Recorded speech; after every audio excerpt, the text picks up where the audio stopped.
till today. They never cease. And this music tends to come to a point whereby humans cannot listen, but they are still continuous. And in these 7 notes, we have 4 voices only. And that's why we have the first, the second, the third, and the fourth voice. Is there someone singing the 5th voice? There is none. That means music has 4 voices, and we can agree and have harmony in 4 voices. When you come into seasons, 1 week has how many days? 7 days, just as how music has the main scale with the 7 notes. Month has how many weeks? 4 weeks. There is no a month with 5 weeks. It's 4 weeks and a few extra days. 4 full weeks in a month. When you come into music, we have 12 keys. It doesn't matter which frequency you began with. Any frequency you choose to begin with, whether it's in the West, whether it's in, you will get 12 keys. And these 12 keys as well are repetitive. And that's why when you look at the piano is repetitive of these 12 keys. Let's come to seasons. Every year has how many months? And now you fail to believe that the God who created us and created seasons, isn't he the God of the Sabbath? Turn to a neighbor and ask him, have you understood this? And so today, understand that music today has 7 keys. And if you don't believe God and the Sabbath, I have already proved this to you scientifically. Pastor Butoke will bring to you the text.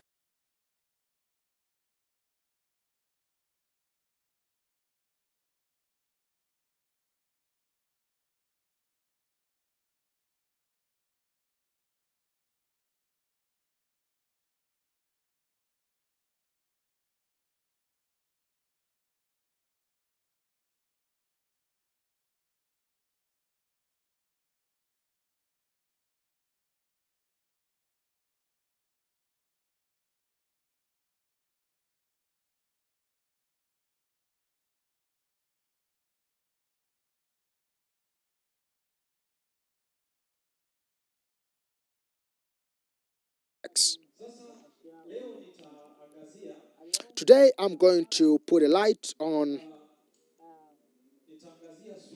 I'm going to highlight diet on the following manner. I will begin with an example. What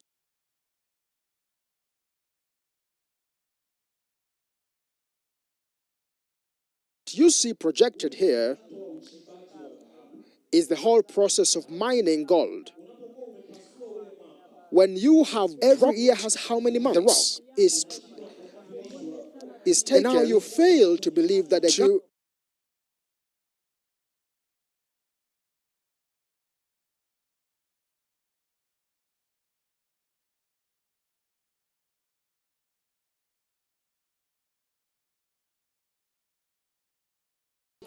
what and afterwards, the next process is that the gold is taken through fire, and that's when you get a clean gold. Now let's look at the human digestive system. The human digestive system works just as how gold extraction works. Coming from the ore up to when you obtain a clean gold, that's how meals are made as well. When you eat your ugali and you take it to the crusher, it's the mouth with your teeth. It crushes and breaks down food into small particles. After breaking down, the food is transported from the mouth to the stomach. But before it comes into the stomach, there are valves outside. There is a gate which tends to permit the food to get in, and it stops the food from coming out once it's in. Now, when it reaches the stomach, it is grinded. And what's the meaning of this grinding? The grinded food, and that is mixed with saliva, when it comes into the stomach, is mixed with the acid, and the stomach, this is what it does. This is what it does to mix up the food. And as a result, the food is mixed with the acid, and the acid together with other chemicals,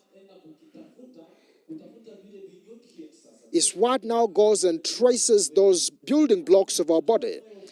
And the next step, that food is dissolved into the bloodstream. After the dissolving into the bloodstream,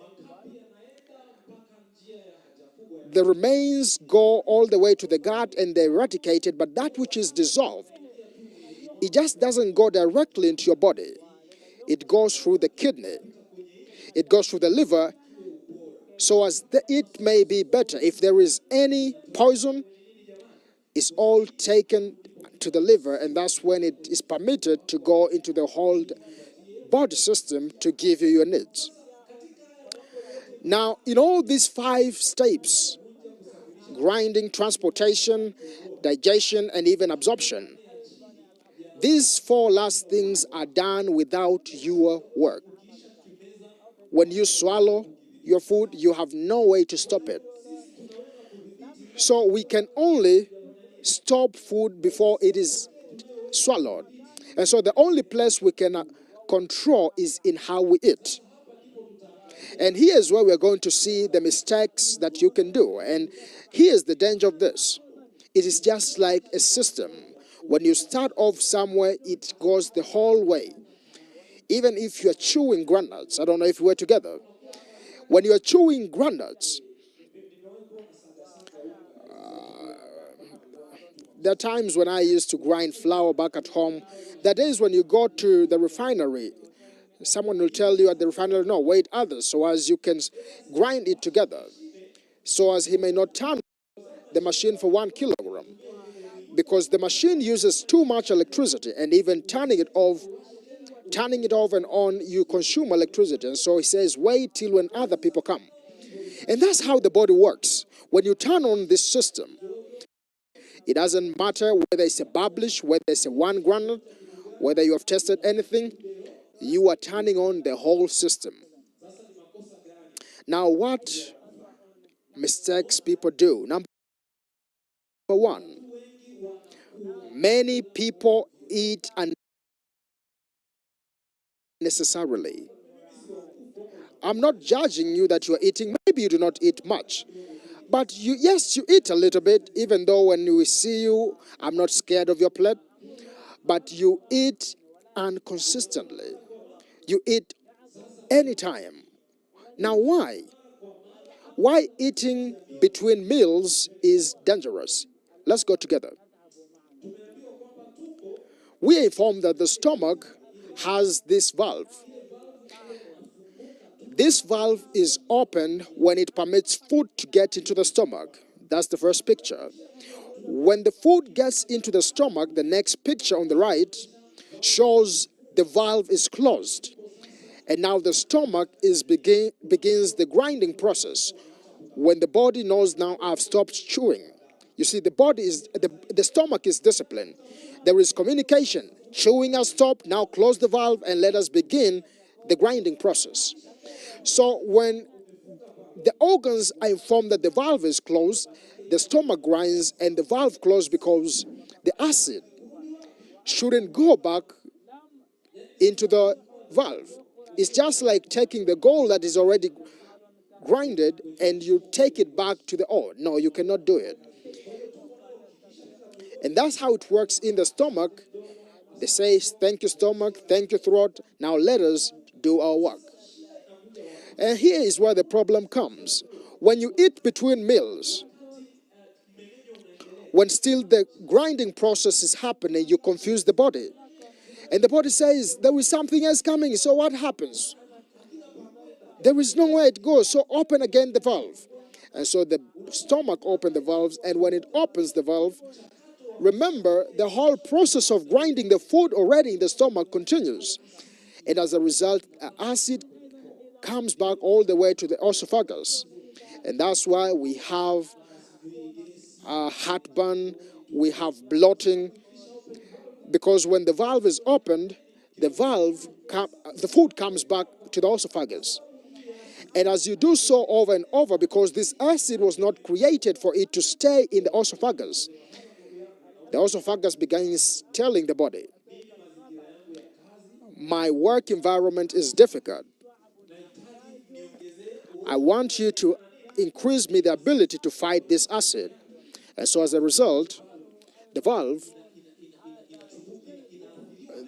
is corroded by the acid.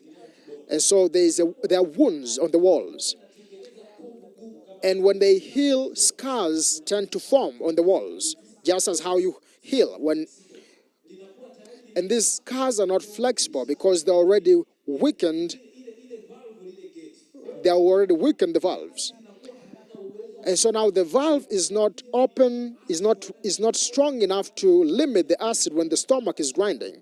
But again, the esophagus, when it is corroded, and when this condition continues for long, you have problems. Let me tell you now mistakes that happen, and I'm very sad why many people don't understand. First, when people get such heartburn conditions, bloating, they don't think first by looking at their meal systems. They go to the doctor. What the doctor does, he gives you medicine to reduce the acid. Now let me ask you, my dear brethren, when you reduce the acid content, have you solved the problem? Because the medicine you'll be using will only go and reduce the acid, but it will not remove the problem. And that's why when you avoid taking the medicine, the problem begins and you become addicted to the hospital. And we will continue giving you the medicine so as we can continue making money, because that's our work. But there are things which the doctor cannot do it for you. The doctor cannot be able to control your meal, and that's why we advise that you need to give spacing between meals.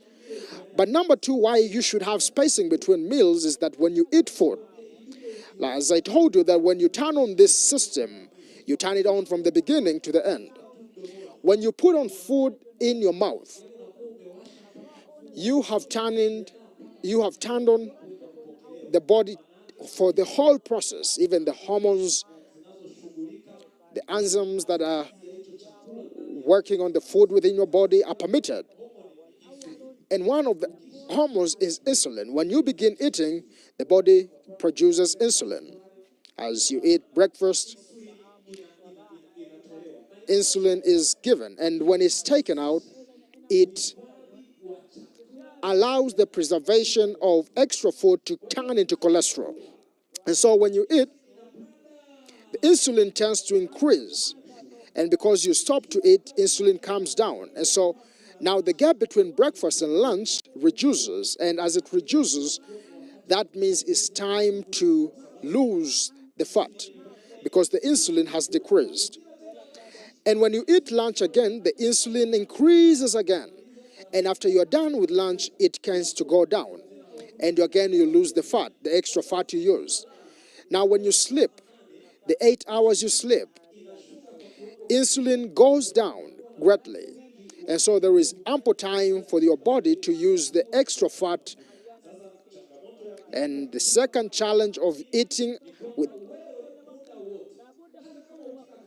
even though you eat granules, the body produces too much insulin. It just produces insulin because it knows that food is coming. It doesn't matter whether you ate one granule or a publish. The body simply knows that the food is coming, and so it produces insulin. So if you eat over and over, that means every time you do not burn your fat, but you conserve fat, even if you eat a little bit portion. And you ask yourself, why am I not losing weight? Why am I not losing weight? You see the challenge that happens. But all this is because you eat between meals. And so you preserve fats all the time. I thought I would finish this presentation today, but I desire today to stop in this first phase of stopping eating between meals. Tomorrow, we shall continue with these principles of eating as royalty and the principles to observe as we eat. And we shall see the remaining principles, and we shall also see the advice of what we can do so as we may eat in a way to reduce the habit of eating between meals.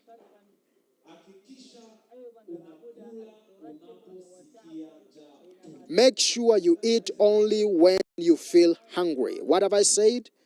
Make sure you eat when you